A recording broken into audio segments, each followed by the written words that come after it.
matematika dulu. Kita ambil yang part 1. Nanti ada beberapa soal ya teman-teman ya. Soalnya banyak sekali, variasinya banyak sekali. Maka kita harus simak satu persatu dan tetap stay tune di channel kita Tercita ini. Oke ya, kita bahas satu persatu. Nomor 1.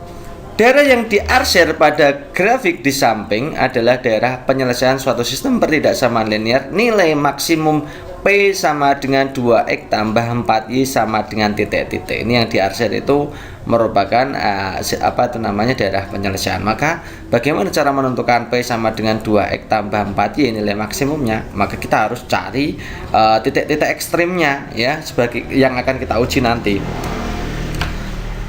Ini agak ramai ya teman-teman ya, karena memang ini posisinya kalau di daerah Jawa itu ada ruahan, jadi agak ramai. Mohon maaf ya, nanti videonya mungkin ada agak bising sedikit. Oke, kita lanjutkan ya. Bagaimana cara menentukan titik ekstrim? Ya, kita pertama adalah mencari ini ya, mencari persamaan garis yang pertama dulu. Persamaan garis pertama itu yang melewati 4,0 dan 0,4, dilihat itu gambarnya. Oke. Yang 4,0 dan 0,4. Maka persamaan garisnya tinggal begini. 4X tambah 4Y, ya kan? Ya, sama dengan 4 kali 4 16. Kalau kita sederhanakan X tambah Y sama dengan 4. Ya. Persamaan garis 2 ini tentu saja teman-teman juga sudah bisa ya. Nah, persamaan 2 itu melewati min 2,0 dan 0,2, maka persamaannya adalah 2X dikurangi 2Y sama dengan 2 kali min 2 min 4. Kalau kita sederhanakan itu berarti X dikurangi Y sama dengan negatif 2. Itu karena semuanya dibagi 2 gitu ya. Oke gitu ya. Dari garis 1 dan garis 2 kita akan cari titik potongnya ya, titik potong antara X tambah Y sama dengan 4 dan X dikurangi Y sama dengan negatif 2. Hasilnya begini ya teman-teman ya. Kita ubah dulu yang persamaan kedua menjadi bentuk X sama dengan, kita akan gunakan metode substitusi. Teman-teman bisa menggunakan metode eliminasi atau campuran atau apalah. Jadi bagaimanapun kita harus mencari nilai X dan Y sebagai titik potongnya gitu ya. Oke, X dikurangi Y sama dengan negatif 2. Maka X-nya, Y kan negatif Y itu kita pindahkan ruas ke sebelah kanan jadi Y gitu ya. Y dikurangi 2 kan gitu. Nah, kita masukkan di persamaan 1. Kan persamaan 1 ini kita gantikan dengan X-nya dengan Y dikurangi 2. Jadi X-nya kita ganti Y dikurangi 2, maka Y dikurangi 2 tambah Y sama dengan 4 kan gitu ya. Y tambah Y 2Y, kemudian negatif 2 oper ke kanan jadi positif 2 kan gini ya. Ya, kemudian hasilnya 2Y kan ketemu 6 gitu. Y-nya berarti adalah 6 dibagi 2 ketemunya 3. Oh, kita sudah ketemu titik Y-nya, nilainya Y-nya adalah 3. Sekarang kita cari X, masukkan saja di persamaan 1 atau persamaan 2. Sama hasilnya ya. Jadi kita masuk ke persamaan 2. Misalnya X sama dengan Y dikurangi 2, maka Y-nya kan 3, 3 kurangi 2 ketemu 1. Nah, titik potongnya ketemulah. Titik potongnya adalah 1,3. Nah, 1,3 ini termasuk bagian dari titik ekstrim teman-teman. Jadi titik ekstrimnya semuanya yang ada di sudut-sudut pada daerah yang diarsir itu kan 4,0, 0,0, 0,2 dan 1,3 ya gitu. Kemudian kita akan mencari nilai maksimum. Kita masukkan di tabel ini X, Y, kemudian fungsi maksimumnya adalah 2X tambah 4Y kan gitu ya. Kita masukkan dari 4 0 dulu. 4 ini 0 jadi 4 kali 2 8 gitu ya. 4 kali 0 0 gitu ya. Nah, kemudian kita masukkan yang 0,0 ya, hasilnya ya 0.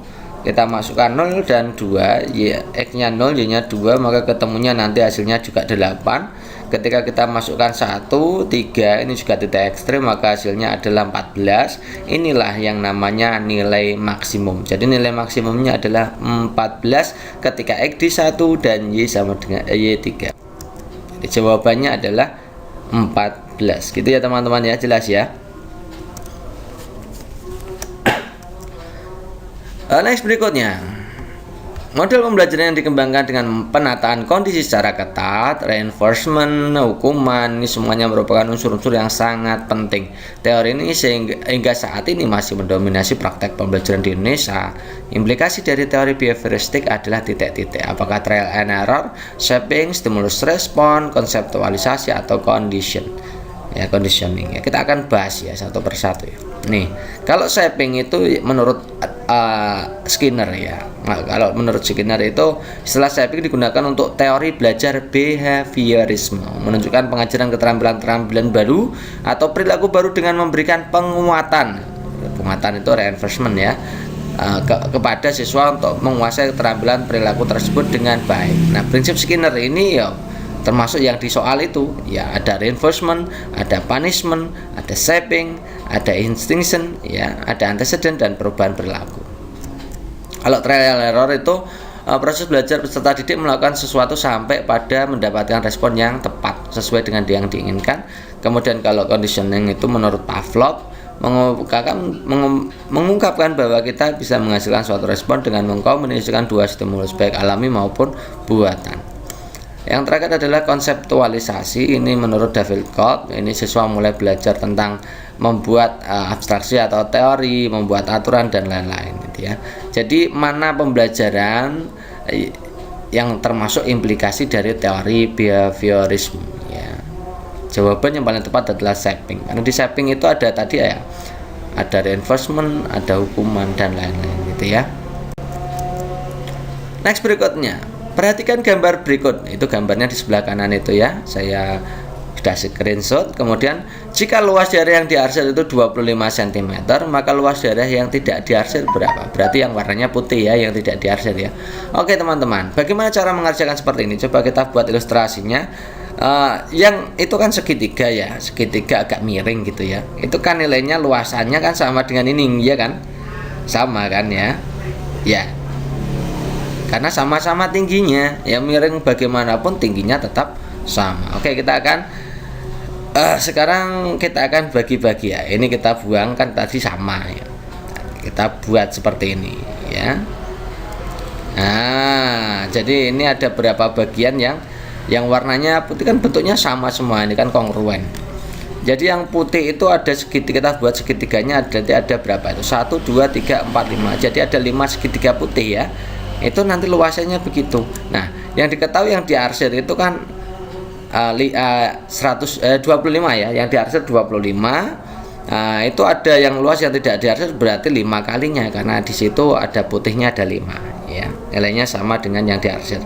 Jadi 5 kali luas yang diarsir ketemunya 5 kali 25. Hasilnya adalah 125. Jadi jawabannya sederhana sekali, 125. Berikutnya, proses pengintegrasian informasi baru ke struktur kognitif yang sudah ada. Akomodasi adalah proses penyesuaian struktur kognitif ke dalam situasi yang baru, termasuk kemampuan apa?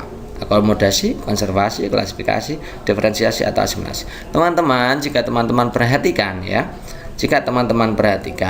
itu soal itu agak unik. Ya, agak uniknya seperti apa? Itu kelihatan soalnya terburu-buru dalam membuat, jadi agak miss gitu ya.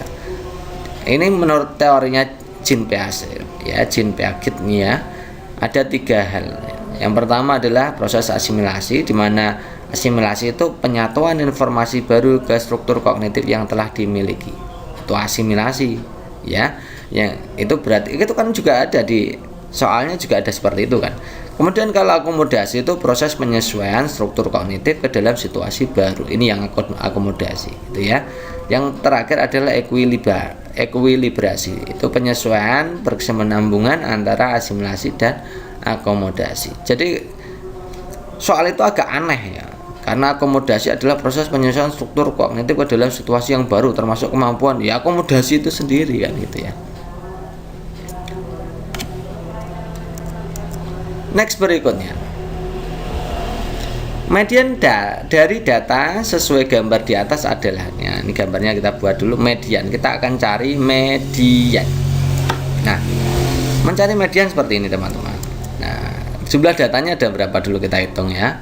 Ada 2 tambah 8 tambah 15 tambah 10 tambah 5 tambah 10. Hasilnya ada 50. Nah, berarti banyaknya data ada 50, artinya data genap. Nah, bagaimana cara menentukan data genap? Median pada data genap. Nah, median pada data genap kalau 50 berarti separuhnya kan 25. Jadi data ke-25 ditambah data ke-26 dibagi 2. Itu cara menentukan median pada data genap. Itu ya, 50 itu jumlah datanya, maka datanya data ke-25 ditambah data ke-26 dibagi 2. Kita lihat pada gambar data ke-25. Data ke-25 itu berarti masuknya di 52 ya kan. Data ke-26 masuknya di 57. Coba dilihat, 2 tambah 8 itu kan 10 tambah 15 kan 25. Jadi 25 itu tepat di nilai 52. Kemudian yang 26 pasti masuknya di 57 ya kan. Jadi 52 ditambah 57 kita bagi 2. Hasilnya adalah 109 kita bagi 2 ketemunya 54,5. Jawabannya ini berarti. Next, kegiatan pembelajaran yang diawali dengan pemberian rangsangan, mengidentifikasi masalah, melakukan pengumpulan data, pengolahan data, sampai mampu membuktikan, menarik kesimpulan. Ini model pembelajaran apa? Nah, teman-teman harus hafal ya. Ada 4 pembelajaran kontemporer yang biasanya itu pasti ditanyakan di sini. Project based learning, problem based learning, discovery learning, inquiry learning. Itu paling penting teman-teman. Maka teman-teman harus hafal, bisa membedakan masing-masing sintaksnya seperti apa harus juga hafal. Pada soal seperti ini kita akan diminta untuk mengidentifikasi narasi soal seperti ini, apakah itu project based learning, problem based learning, discovery learning, atau inquiry learning. Nah, kita langsung ambil saja. Ini sintaks model discovery learning itu dimulai dari pemberian rangsangan, kemudian identifikasi masalah, kemudian mengumpulkan data, mengolah data, sampai pembuktian dan menarik kesimpulan. Nah, khusus untuk discovery learning itu biasanya itu kata kuncinya untuk membedakan dengan inquiry learning itu di tahap pembuktian. Pada inquiry learning itu tidak ada tahap pembuktian, kalau di discovery itu ada tahap pembuktian. Jadi jawaban yang paling tepat adalah yang ini, discovery learning.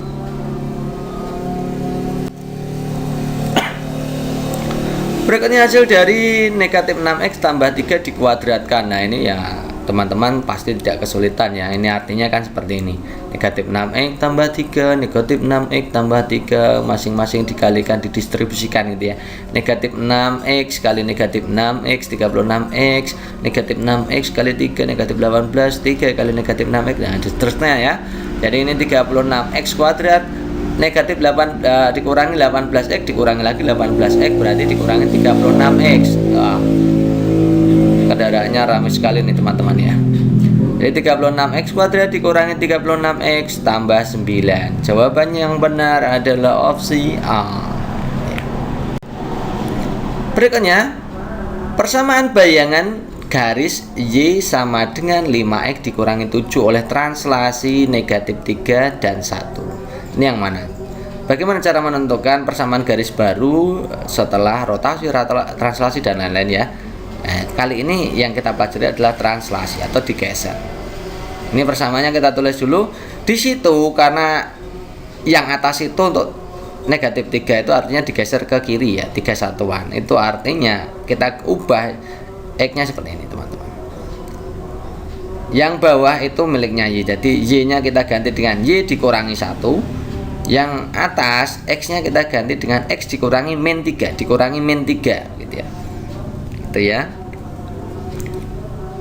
Itu artinya digeser. Dikurangi min 3. Yang Y-nya diganti Y dikurangi 1 gitu ya.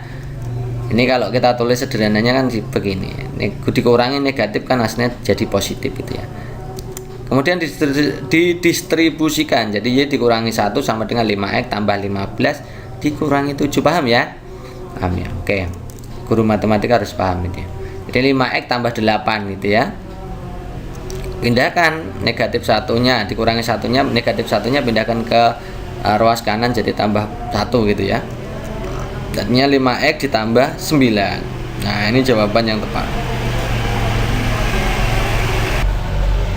Next, berikutnya integral dari batas bawahnya. Integral dari 2 sin 2x dikurangi 3 cos x dx dengan batas bawah 0 dan batas atas adalah setengah pi. Nilainya berapa? Oke, kita tulis dulu ya, caranya begini.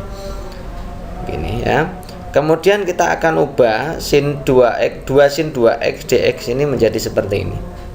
Kan turunan dari 2x kan 2. Jadi 2 sin 2x dx itu kita bisa gantikan dengan sin 2x d 2x gitu ya. supaya mudah, supaya kita bisa mengintegralkan gitu ya. Jadi integral dari sin 2x di 2x itu kan berarti kan negatif cos 2x dengan batas bawahnya 0, batas atasnya setengah pi, itu kan berarti 90 gitu ya. Nah, yang ini 3 sin x 90 yang batas bawahnya 0 gitu ya, paham ya. Jadi integral dari 3 cos x itu berarti sin x, 3 sin x gitu ya. Nah sekarang kita masukkan masing-masing di batasnya. Jadi negatif cos 2 kali 90 kan 180 dikurangi negatif cos dari 0 dikurangi 3 sin 90 dikurangi 3 sin 0 gitu ya. Sekarang kita hitung cos 180 itu nilainya negatif 1. Negatif 1 berarti negatif dari negatif 1 dikurangi cos 0 itu 1, berarti negatif 1 dikurangi negatif 1 kan ya, berarti dikurangi negatif 1. Kemudian sin 90 itu 1, berarti 3 kali 1 3, sin 0 0, maka kita tulis saja 0. Negatif 1 berarti 1, negatif 1 berarti 1 lagi, berarti 2 ya kan? 2 dikurangi 3 ketemunya adalah negatif 1. Coba teman-teman cek sendiri, nanti jawabannya adalah negatif 1. Next nomor 10 teman-teman, limit dari x mendekati tangga akar dari x dikalikan 4x tambah 5 kemudian dikurangi 2x ditambah 1. Bagaimana cara penyelesaiannya? Coba kita simak ya. Kita tulis dulu seperti ini. Nah langkah pertama adalah kita distribusikan x dikalikan 4x tambah 5, kita selesaikan dulu. Nah x kali 4x kan 4x kuadrat, x kali 5 5x gitu ya. Oke, setelah ini kita akan bagi untuk akar dari 4x kuadrat ditambah 5x dikurangi 2x ditambah 1 itu dengan variabel yang sama. Nah kita bagi saja, pangkat terbesarnya adalah x gitu ya, karena yang di akar, maka kalau di dalam akar maka x kuadrat ya pembaginya ya. Berarti kita tulis seperti ini, 4x kuadrat per x kuadrat gitu ya, ditambah 5x per x kuadrat, itu kan yang di dalam akar, maka pembaginya harus x kuadrat kalau yang di luar x gitu ya. Yang di luar berarti 2x dibagi x ditambah 1 per x gitu ya. Kemudian berarti limit x mendekati tangganya 4 ditambah 5 per x gitu dikurangi 2 ditambah 1 per x. Nah ketika x mendekati tangga maka gantikan x dengan tangga. Nah 5 dibagi tangga kan 0, jadi akar dari 4 ditambah 0 dikurangi 2 ditambah 0. Akar dari 4 itu 2, berarti 2 dikurangi 2 ditambah 0 ya kan, hasilnya adalah 0. Maka jawaban yang paling tepat adalah opsi B.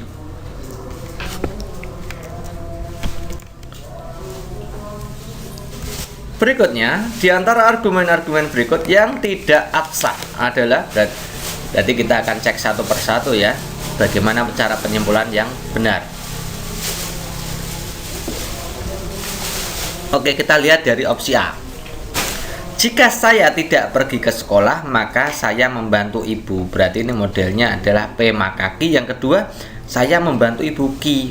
Nah, pada opsi A ini kesimpulannya saya tidak pergi ke sekolah. Kesimpulannya adalah P, ya kan? Jika saya tidak pergi ke sekolah itu anggap P. Saya membantu orang tua itu Q. Kalimat keduanya saya membantu orang tua Q, dan kesimpulannya ternyata di situ P ya kan, P. Maka ini tidak bisa teman-teman ya, tidak ada, harusnya itu tidak bisa disimpulkan karena itu bukan silogisme, bukan modus ponen, bukan modus tolen ya, tidak bisa diubah ke situ ya. Harusnya tidak bisa disimpulkan. Oke, yang kedua, Dina pergi ke sekolah atau Dina pergi ke pasar. Yang kedua, ternyata Dina tidak pergi ke pasar, jadi Dina pergi ke sekolah, itu kesimpulannya. Oke, ini bentuk atau teman-teman, bentuk atau itu kan sama ya, gitu kan, P atau Q ya, P atau Q. Kalau kita ubah ke implikasi kan hasilnya kan seperti ini. Jadi P atau Q itu bisa ditulis negatif atau negasi P maka Q gitu ya teman-teman ya. Nah kalimat kedua dilihat, Dina tidak pergi ke pasar. Berarti kalau pergi ke pasar itu Q, tidak pergi ke pasar berarti negasi Q. Nah, di situ kesimpulannya Dina pergi ke sekolah P. Nah, ini tepat ya teman-teman. Ini menggunakan modus tolen. Jika ada negasi P maka Q, yang kedua negasi Q, maka kesimpulannya pasti negasi dari negasi P. Negasi dari negasi P artinya P itu sendiri. Berarti ini tepat. Yang opsi B itu menggunakan modus tolen. Yang C, jika Edi sakit maka Edi tidak bekerja. Jika Edi tidak bekerja maka Edi tidak memperoleh gaji. Jika Edi sakit maka Edi tidak memperoleh gaji. Ini berarti PQ QR. Simpulannya PR. Nah, ini tepat, ini sesuai dengan hukum silogisme ya. Jadi kalau yang B tadi modus tolen, yang C silogisme. Yang dilihat ya. Jika sepedaku rusak maka saya diantar ke sekolah oleh ibu. Ternyata sepedaku rusak, saya diantar ke sekolah oleh ibu. Berarti modelnya seperti ini teman-teman ya kan.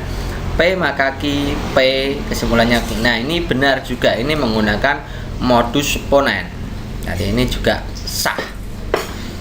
Yang E, jika hari ini turun hujan maka petani tidak panen tembakau. Ternyata hari ini turun hujan, panen tidak panen tembakau. Ini juga modusnya modus ponen. Jadi yang tidak bisa disimpulkan adalah opsi A. Next berikutnya, kegiatan pembelajaran mengelompokkan tumbuhan sesuai dengan cara perkembangbiakannya merupakan bagian dari proses berpikir dan dimensi pengetahuan yang apa. Lihat opsi pilihan gandanya ya. Oke, kita akan simak. Di situ adalah mengelompokkan tumbuhan. Artinya mengklasifikasi gitu ya. Nah, kita ingat ya teman-teman, C1, C2, C3 ini teman-teman wajib hafal ya. Kata kerjanya itu wajib hafal. Pengertiannya juga wajib hafal. Nah, pada mengelompokkan itu masuknya di sini teman-teman. Mengklasifikasi. Itu berarti masuknya di C2. Gitu ya.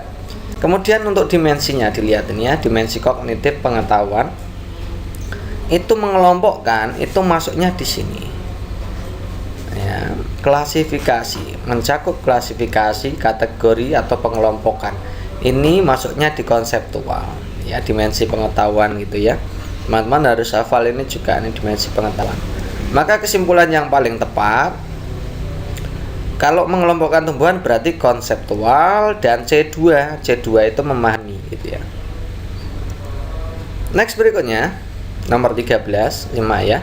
Pada akhir kegiatan arisan setiap peserta secara bergantian mengambil undian hasil hadiah door prize. Kan membukanya. Sesuai jumlah pesertanya ada 20 kertas undian. Nah, 6 diantaranya berisi hadiah. Jika sampai dengan pengambilan oleh peserta ke-10 telah keluar 3 hadiah, peluang peserta ke-11 mendapat hadiah adalah berapa? Ini kan berarti banyaknya undian kan, sisa pesertanya kan berarti 20 dikurangi 10 ya kan. Berarti undiannya, banyaknya undian masih ada 10, banyaknya hadiah masih ada 3. Jadi peserta ke-11 itu kalau mengambil peluangnya ya tinggal 3/10. Jawaban yang paling tepat adalah opsi D. Nomor 14, diminta untuk menentukan konvers dari jika sungai itu dalam maka di sungai itu banyak ikan. Nah, kita langsung saja ya. Jadi kalau ada implikasi P maka Q ya, jika P maka Q, maka konversnya adalah jika Q maka P. Inversnya jika negasi P maka negasi Q. Kontraposisinya jika negasi Q maka negasi P. Ini teman-teman harus hafal konvers, invers, dan kontraposisi. Ini harus hafal ya. Oke, berarti yang ditanyakan adalah konvers saja, disuruh balik aja berarti ya. Ini implikasinya, ini dianggap P, yang ini dianggap Q gitu ya.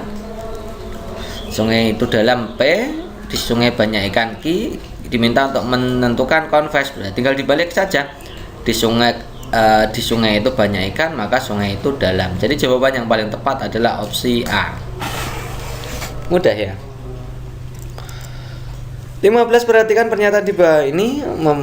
Langsung ke soal aja. Hasil identifikasi bekal awal peserta didik. Bekal ajar awal peserta didik, fungsi pentingnya apa? Langsung kita lihat yang poin 1, memperoleh informasi lengkap akurat tentang kemampuan awal. Yes, betul ini ya. Menentukan desain program pembelajaran sesuai kemampuan awal ini juga yes. Memilih dan menentukan metode media sesuai karakteristik peserta didik yes. Menetapkan peserta didik kelompok unggul yang perlu diberi beasiswa ini no ya. Ini bukan merupakan identifikasi bekal awal ya. Kemudian menyeleksi tuntutan kemampuan serta kecenderungan peserta didik dalam memilih program ini yes.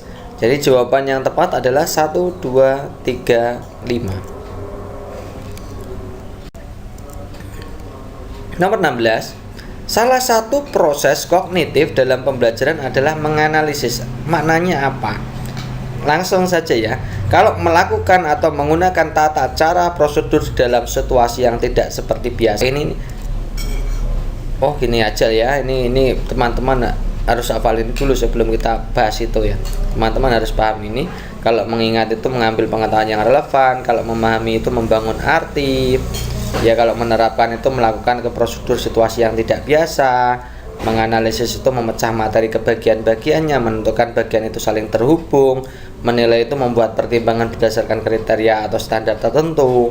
Kalau mengkreasi menempatkan unsur-unsur secara bersama-sama, membentuk keseluruhan secara koheren. Berikutnya hasil dari negatif 6x tambah 3 dikuadratkan. Nah ini ya teman-teman pasti tidak kesulitan ya. Ini artinya kan seperti ini. Negatif 6x tambah 3, negatif 6x tambah 3, masing-masing dikalikan, didistribusikan gitu ya. Negatif 6x kali negatif 6x 36x, negatif 6x kali 3 negatif 18, 3 kali negatif 6x. Nah seterusnya ya. Jadi ini 36x kuadrat negatif 8 dikurangi 18x dikurangi lagi 18x berarti dikurangi 36x. Kendaraannya ramai sekali nih teman-teman ya. Jadi 36x kuadrat dikurangi 36x tambah 9. Jawabannya yang benar adalah opsi A.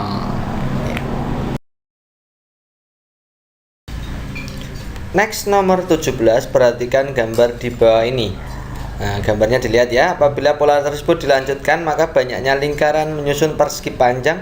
Pola ke N ditambah 1 itu rumusnya apa? Oke, kita akan bahas ya. Ini gambarnya. Coba perhatikan teman-teman, kita menggunakan rumus yang berbeda-beda ya. Kita gunakan yang ini aja. Ketika pola 1 itu dilihat barisnya hanya 1. Kolomnya ada 2 ya. Banyaknya lingkaran itu merupakan hasil kali antara banyaknya baris dan banyaknya kolom kan berarti ya.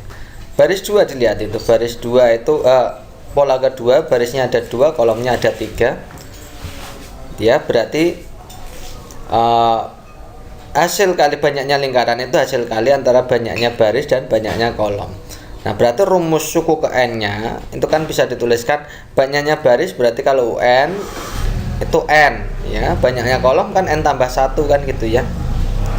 Ya kalau 2 ada 2 kali 3 berarti kan kalau N berarti N ditambah 1 ya. Kolomnya ada N tambah 1, barisnya ada N kan gitu ya.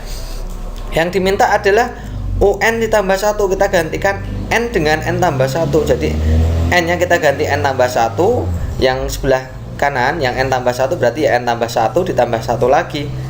Nah ketemunya berarti N tambah 1, N tambah 2. Jadi rumus suku ke N tambah 1 nilainya adalah N tambah 1 dikalikan N ditambah. Nomor 1, daerah yang diarsir pada grafik di samping adalah daerah penyelesaian. Next 18, faktor persekutuan dari 598 494 itu D. Nah, jika D itu sama dengan 494 dikali M ditambah 598 kali N, untuk M dan N bilangan bulat, nilai D Mn berturut-turut berapa? Kita tulis ya. Jadi kita tulis faktor persekutunya dari 598 dan 494 itu D. Nah, berarti kan D-nya itu kalau enggak 2, 13 ya 26. Itu mencari pembagi yang bisa membagi dua-duanya, baik 598 dan 494. Itu bisa 2, bisa 13, bisa 26. Ya, yang lain tidak ada ya. Oke. Jadi kita disuruh memilih ketik D-nya itu apakah itu 2, 13, 26. Nah, karena di situ sudah tersedia pilihan gandanya, berarti kita pakainya kalau enggak 13 ya 26, ya kan? Nah, untuk mempersingkat waktu, ini kan harusnya teman-teman mencoba semua ya. Untuk mempersingkat waktu, kita ambil yang di 26. Ya, ini yang paling logis. Kalau teman-teman sering mengerjakan ini, biasanya itu akan mudah memilih kira-kira 13 atau 26 ya. Ambil yang 26 ya. Tuh, oke. Setelah 26 kita ambil, kita masukkan di persamaan ini. D-nya diganti 26 ya. Nah, masing-masing ketika kita bagi 26, maka 1 sama dengan 19M ditambah 23N kan itu ya. Oke. Nah, supaya menghasilkan nilai 1 yaitu 19M ditambah 23N itu supaya hasilnya 1, maka salah satukannya pasti harus negatif. Satu positif, satu negatif. Maka opsi D tidak mungkin ya. Kemungkinan opsi C atau opsi E. Kita akan pilih nanti. Nah, pilih saja misalkan opsi E. 26, M-nya negatif 6 dan N-nya 5. Berarti 1 sama dengan 19 kali negatif 6 ditambah 23 kali 5. Hasilnya adalah 1 sama dengan negatif 114 ditambah 115. Hasilnya 1 sama dengan 1. Oh, tepat. Berarti opsi E ini memenuhi ya teman-teman. Itu. Memang soal-soal seperti ini kalau disuruh membuktikan secara panjang akan lama sekali cara mengerjakannya. Nah, karena ini soal pilihan ganda, maka kita harus menggunakan strategi yang cepat ya. Next berikutnya, aspek obedience and punishment orientation. Orientasi peserta didik masih pada konsekuensi fisik dari perbuatan benar salahnya. Hukuman, kepatuhan, atau peserta didik menilai baik buruk berdasarkan akibat perbuatan. Dan aspek naively egoistic orientation, di mana orientasi peserta didik pada instrumen relatif terhadap pada masa perkembangan titik-titik. Apakah pre-kognitif, konvensional, post-kognitif, pre-konvensional, atau post-konvensional. Oke, kita akan bahas ya. Ini sebenarnya adalah teorinya Colbert. Menurut Colbert, tahapan itu dibagi 3. Tahapan pre-konvensional itu usianya berkisar antara 6 sampai 10 tahun. Ini ada 2 cirinya. Yang pertama adalah obedience and punishment, di mana anak-anak itu menilai baik buruk berdasarkan akibatnya. Yang kedua itu naively egoistic orientation, itu di mana menilai baik buruknya berdasarkan imbalan gitu ya. Yang kedua, tahapan kedua namanya tahapan konvensional, itu sekitar 10 sampai 17 tahun, itu tahap remaja. Tahap remaja ini ada 2 juga, yaitu orientasi anak-anak untuk good boy orientation, itu bisa good girl orientation kalau perempuan ya. Itu menilai baik dan buruk berdasarkan persetujuan orang lain. Atau yang berikutnya adalah cirinya adalah authority and social order maintenance ya orientation. Jadi menilai baik buruk itu berdasarkan tertib sosial yang berlaku di masyarakat. Yang terakhir adalah tahap post konvensional, ini tahap 17 sampai 28, ini pasca remaja ya sampai dewasa menuju dewasa. Ini ada 2 juga, yaitu contextual legalistic orientation, itu menilai baik buruk berdasarkan hukum yang berlaku, hukum ya, law ya. Kemudian consent of principle orientation, ini baik buruk berdasarkan hati nurani. Ada 3 tahapan. Kembali ke soal, berarti kalau obedience and punishment dan juga naively egoistic orientation berarti masuknya di ini pre-konvensional itu ya. Jadi jawaban yang paling tepat adalah opsi D. Mohon maaf ya, ini agak berisik, tidak apa-apa ya. Berikutnya nomor 20, teori humanistik dalam pembelajaran biasanya memiliki ciri-ciri apa? Nah, kita sudah paham ya, teori humanistik itu ada 3 hal yang perlu teman-teman pahami. Yang pertama itu cirinya adalah memanusiakan manusia. Yang kedua adalah adanya aktualisasi diri. Yang ketiga ekspresi diri. Jadi ada 3 hal itu, aktualisasi diri, ekspresi diri, kemudian memanusiakan manusia. Itu ciri dari teori humanistik. Jadi jawaban yang paling tepat ya opsi D. Berikutnya nomor 21, nilai ujian kemampuan bahasa dari peserta seleksi pegawai di suatu instansi diperlihatkan tabel. Lihat tabelnya itu sebelah kanan. Seorang peserta dinyatakan lulus jika nilai ujiannya lebih tinggi atau sama dengan nilai rata-rata ujian tersebut. Banyaknya peserta yang lulus berapa? Oh, berarti kalau diminta untuk menentukan banyaknya peserta lulus kan kita harus cari rata-ratanya, ya kan? Bagaimana cara menentukan rata-ratanya? Kita ini N itu nilai ujian, F itu frekuensi, kita kalikan. Dari 5 kali 15 ketemunya 75, Ini ketemunya 144, 6 kali 24 ya. 7 kali 49 ketemunya 343. 8 kali 20 ketemunya 160. 9 kali 13 ketemunya 117 gitu ya.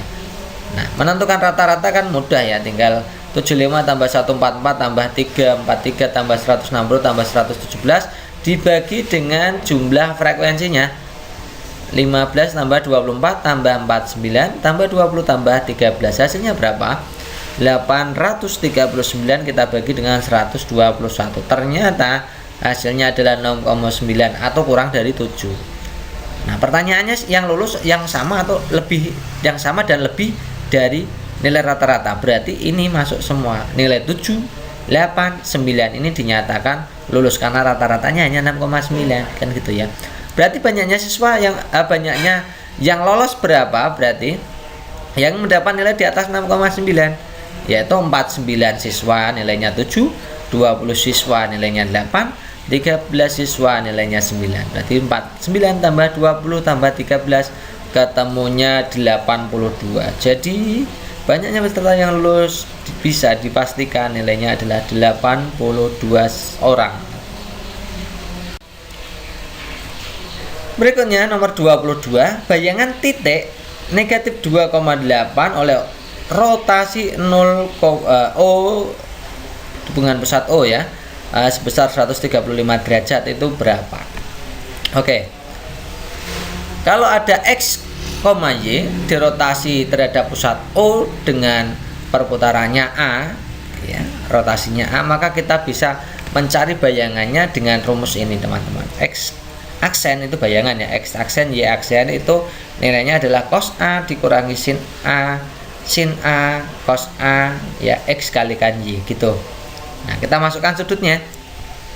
Jadi cos 135 dikurangi sin 135, sin 135, cos 135. X-nya adalah negatif 2, Y-nya 8. Masukkan gitu ya. Cos dari 135 itu negatif setengah akar 2. Sin dari 135 itu setengah akar 2, berarti kalau min sin ya min setengah akar 2. Sinnya setengah akar 2, cosnya min setengah akar 2. Ya. Nah, kita kalikan yang sebelah atas, berarti negatif setengah akar 2 dikalikan negatif 2 ditambah 8 kali negatif setengah akar 2. Ya.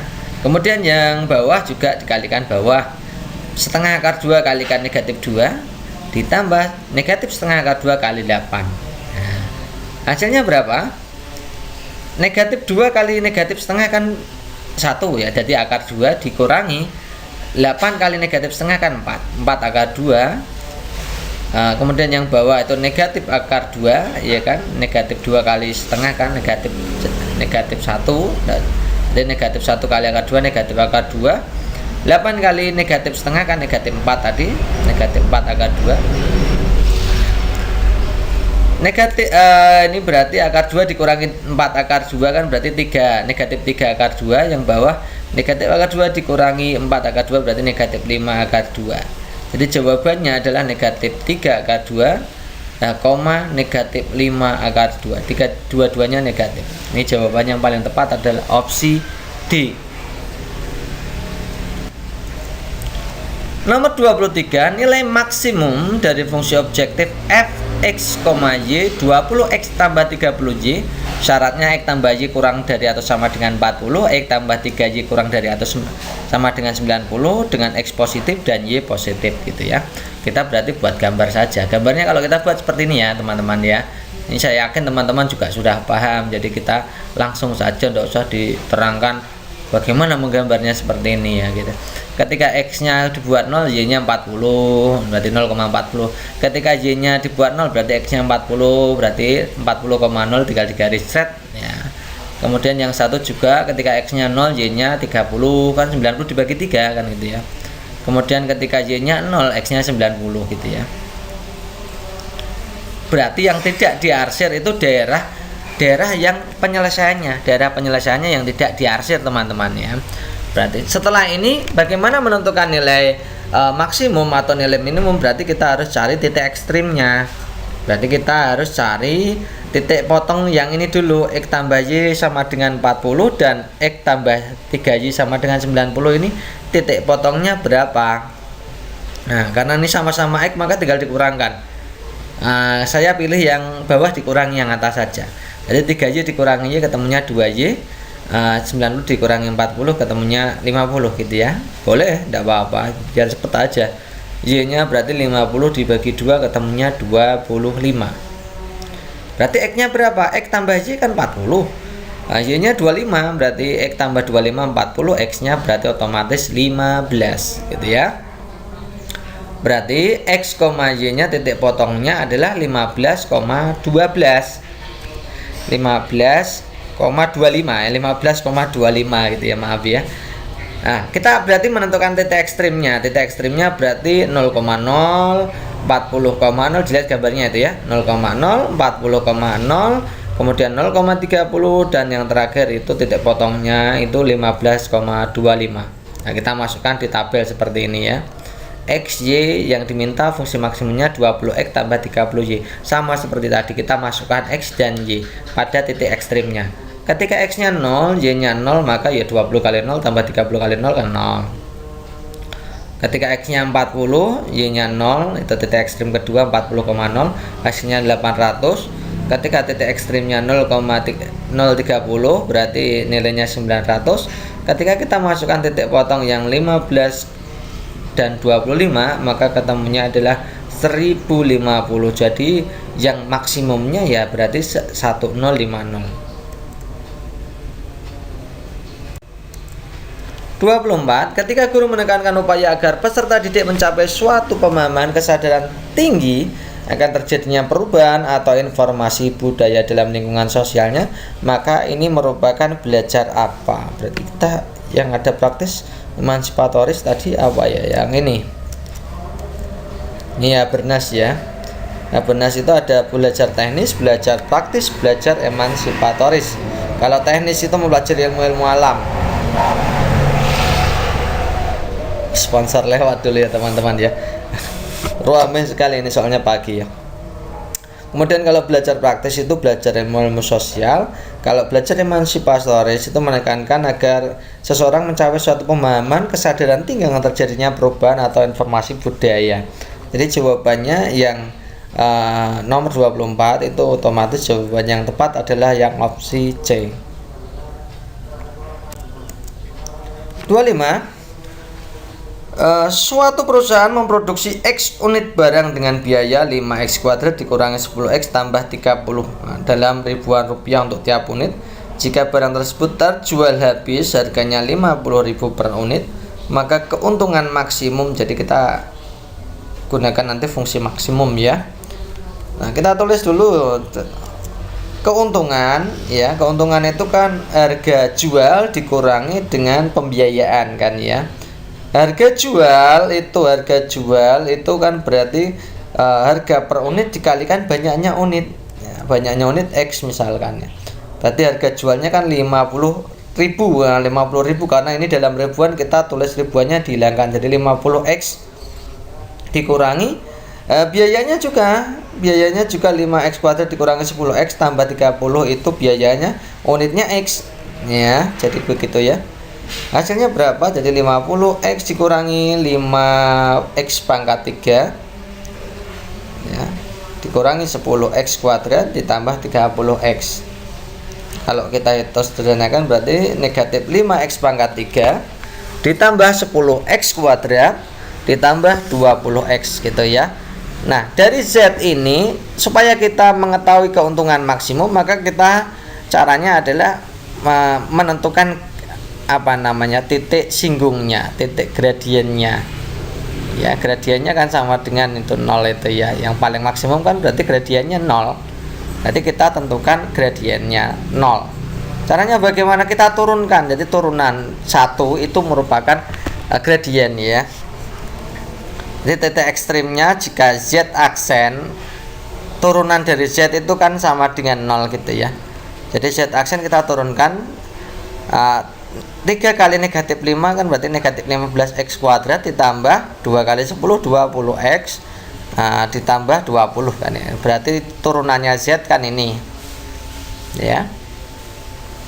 Nah, kemudian karena turunannya itu sama dengan 0, gradiennya kan sama dengan 0, maka kita tulis saja Z aksennya kita tulis 0. Jadi negatif 15x kuadrat ditambah 20x ditambah 20 sama dengan 0. Ini kalau kita bagi dengan negatif 5, berarti kita sederhanakan menjadi 3x kuadrat dikurangi 4x dikurangi 2 dikurangi 4. Itu ya.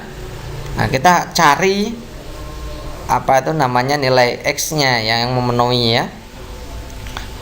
Negatif 4x kita ubah menjadi negatif 6x ditambah 2x ya, dengan pemfaktoran gitu ya. Nah, hasilnya 3x kuadrat. Ini teman-teman juga bisa sendiri ya, berarti ya 3x, x dikurangi 2, 2x dikurangi 2. Ini mencari nilai x-nya teman-teman. Nah, ketemulah x-nya adalah negatif 2/3 dan x-nya 2.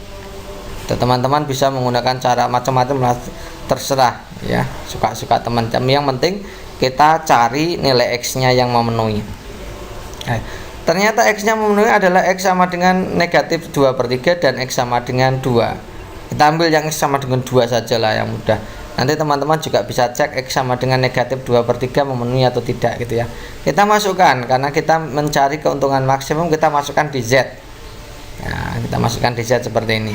Negatif 5x pangkat 3 berarti negatif 5 2 pangkat 3 tambah 10 2 pangkat 2 ditambah 20 kali 2 kan gitu ya. 2 pangkat 3 8, berarti kalau di total itu masing-masing kalau dihitung negatif 40 ditambah 40 ditambah 40. Z nya berarti 40, berarti keuntungan maksimumnya adalah 40 dalam ribuan, berarti 40.000.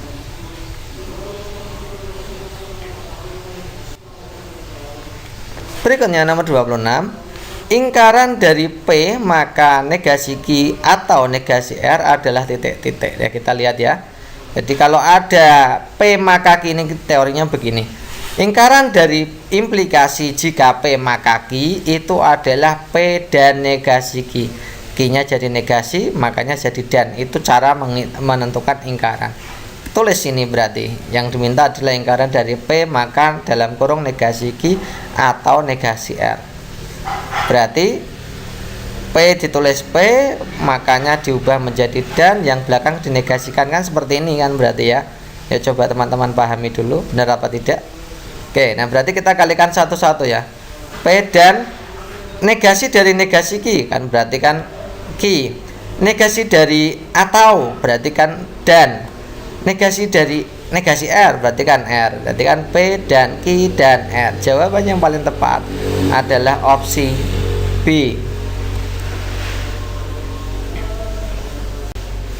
Next, berikutnya, jika 3 log 5 sama dengan P, 3 log 11 sama dengan Q, maka 15 log 275 berapa?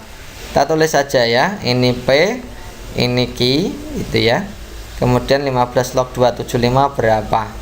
Oke, 15 log itu kan bisa kita tulis dengan log 275 dibagi log 15 kan gitu ya. Ini sifatnya begitu. Kemudian kita ubah 275 itu ke dalam angka 35311 ya, 3511. Kan angkanya yang di atas kan begitu ya. Bisa menggunakan angka 35311. Jadi 275 itu ternyata 11 5 pangkat 2. Ya, 11 kali 25 kan ketemunya 275 kan ya. So 15 itu 3 kali 5. Ya, kita tulis saja log 11 kali 5 pangkat 2 itu kan log 11 ditambah log 5 pangkat 2 kan gitu. Log A kali B itu kan log A tambah log B gitu ya. Yang bawah juga. Nah, kemudian masing-masing kita akan menggunakan log di bilangan pokoknya kita tulis 3 semua. Supaya nanti bisa dimasukkan PQ-nya. Ya, jadi 3 log 11, 3 log 5 pangkat 2, 3 log 5 pangkat 2 kan 2-nya bisa maju ya. Jadi 2 kali 3 log 5, 3 log 3, 3 log 5. 3 log 11 itu nilainya Q. Q ditambah 2 P. Ya, 3 log 5-nya P per 3 log 3-nya 1, ya kan? 3 log 5 itu nilainya adalah P. Jadi Q tambah 2P per 1 tambah P. Kalau kita tulis terbalik jadi 2P tambah Q per P tambah 1. Jadi jawaban yang paling tepat adalah opsi B. Nomor 28, garis singgung yang menyinggung lengkung kurva Y sama dengan X pangkat 3 dikurangi 2X tambah 1 di titik 1,0 memotong X sama dengan 3 di titik berapa. Berarti kita akan menentukan garis singgung yang menyinggung kurva Y sama dengan X pangkat 3 dikurangi 2X tambah 1 di titik 1,0 ini garis singgungnya persamaannya apa. Kita tulis ini ya. Menghitung gradien garis singgung di titik 1,0. Nah, gradien itu kan turunan 1 ya. Jadi kita turunkan dulu. Jadi 3x kuadrat dikurangi 2. Tuh. Nah, ini berarti kita masukkan titiknya kan 1,0 ya, x-nya diganti angka 1.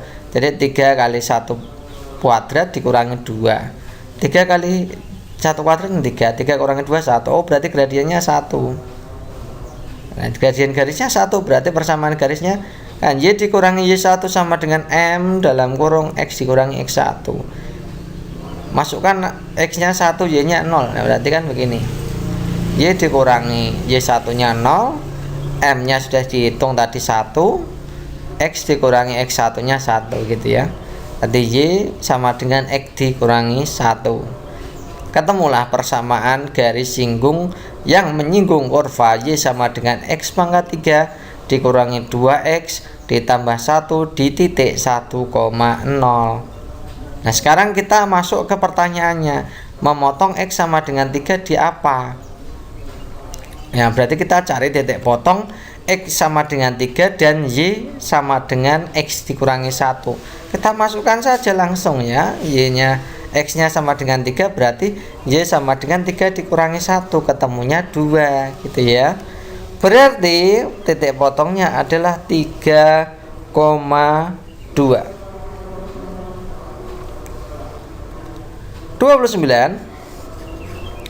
Diketahui jika musim badai maka nelayan tidak melaut. Jika nelayan tidak melaut maka harga ikan akan naik. Ini mudah ya. Ini P, ini Q kan gitu. Kemudian nelayan tidak melaut tadi Q, harga ikan ini R, P, Q, R. Ini termasuk jenis silogisme P, Q, R, maka kesimpulannya pasti PR.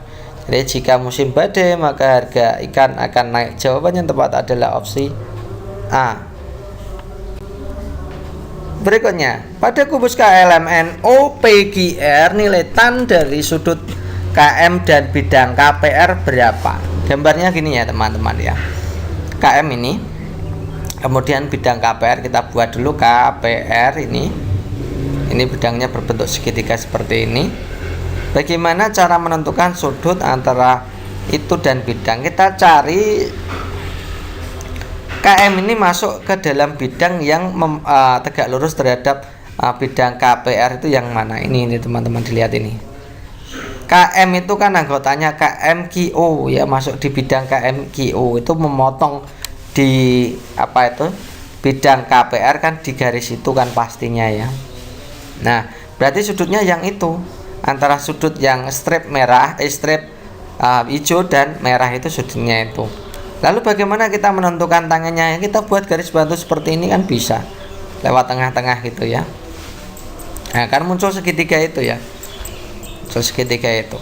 Jadi ini kalau S ini T misalkan gini.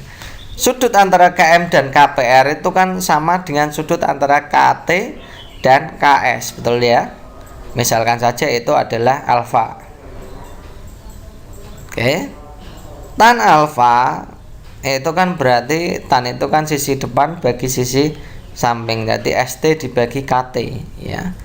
ST-nya berapa belum tentu ya. Misalkan rusuknya itu R, misalnya rusuknya kubus itu R, maka KM kan R akar 2 ya kan, karena diagonal sisi lah masih tahu ya. Nah, maka KT nya kan setengahnya atau R dibagi 2 akar 2. Kita bisa masukkan di sini ST nya kan sama dengan MQ sama dengan KL sama dengan rusuk, jadi R.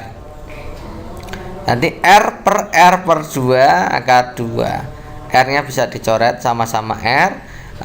2 nya itu yang bawah itu per 2 itu kan bisa naik jadi 2 per akar 2 gitu ya. 2 per akar 2 kita kalikan dengan akar 2 supaya penyebutnya jadi rasional ya.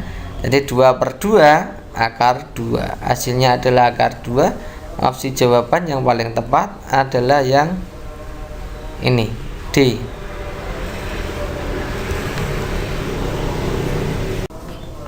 Next, berikutnya informasi yang penting yang diketahui guru setelah melaksanakan pembelajaran peserta didik kecuali yang mana ini teman-teman. Yuk kita langsung saja. Kelemahan dan kesulitan peserta didik ini yes, minat bakat juga yes.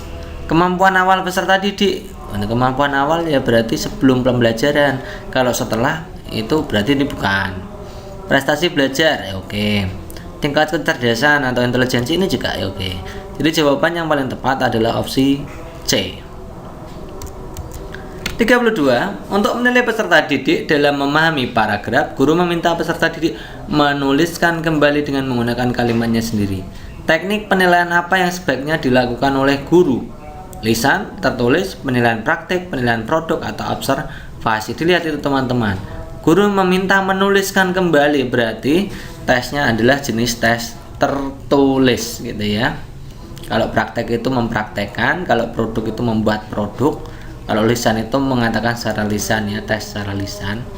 Observasi itu pengamatan. Jadi jawaban yang paling tepat adalah ya tes tertulis itu. Ini sebenarnya adalah teorinya Colbert. Menurut Colbert, tahapan itu dibagi 3. Tahapan prekonvensional itu usianya berkisar antara 6 sampai 10 tahun. Ini ada 2 cirinya. Yang pertama adalah obedience and punishment, di mana anak-anak itu menilai baik buruk berdasarkan akibatnya. Yang kedua itu naively egoistic orientation, itu di mana menilai baik buruknya berdasarkan imbalan gitu ya. Yang kedua, tahapan kedua namanya tahapan konvensional, itu sekitar 10 sampai 17 tahun, itu tahap remaja. Tahap remaja ini ada 2 juga, yaitu orientasi anak-anak untuk good boy orientation, itu bisa good girl orientation kalau perempuan ya. Itu menilai baik dan buruk berdasarkan persetujuan orang lain. Atau yang berikutnya adalah cirinya adalah authority and social order maintenance ya, orientation. Jadi menilai baik buruk itu berdasarkan tertib sosial yang berlaku di masyarakat. Yang terakhir adalah tahap post konvensional, ini tahap 17 sampai 28, ini pasca remaja ya, sampai dewasa menuju dewasa. Ini ada 2 juga, yaitu contractual legalistic orientation, itu menilai baik buruk berdasarkan hukum yang berlaku, hukum ya, law ya. Kemudian consent of freedom. Oke, ini ada lagi pertanyaan nomor 34. Ini agak lucu ya teman-teman ya. Diminta untuk menentukan modus dari data sesuai gambar di atas. Gambarnya seperti itu ya teman-teman. Diminta untuk menentukan modus. Ya gambarnya hanya seperti ini, maka saya juga bingung ya teman-teman. Yang namanya modus itu jika frekuensinya tertinggi. Nah, di situ frekuensinya tertinggi kan yang 80 itu ya. Karena itu datanya kurang lengkap mungkin ya. Datanya kurang lengkap karena tertingginya kan 80, harusnya ya modusnya ya sekitar 100,5 lebih gitu, atau kurang sedikit atau lebih itu. Itu gambarnya juga kurang tepat. Karena itu pas di titik-titik itu mungkin titiknya di tengah itu ya. Nah, maka ini positif, saya bingung ya. Ini teman-teman silakan didiskusikan. Ada soal seperti ini ada soal seperti ini, silakan didiskusikan. Ini saya sendiri masih bingung ya. Ini menentukan, menginterpretasikan gambar seperti ini seperti apa. Kayak gitu ya. Oke, terima kasih teman-teman untuk pembahasan kali ini matematika.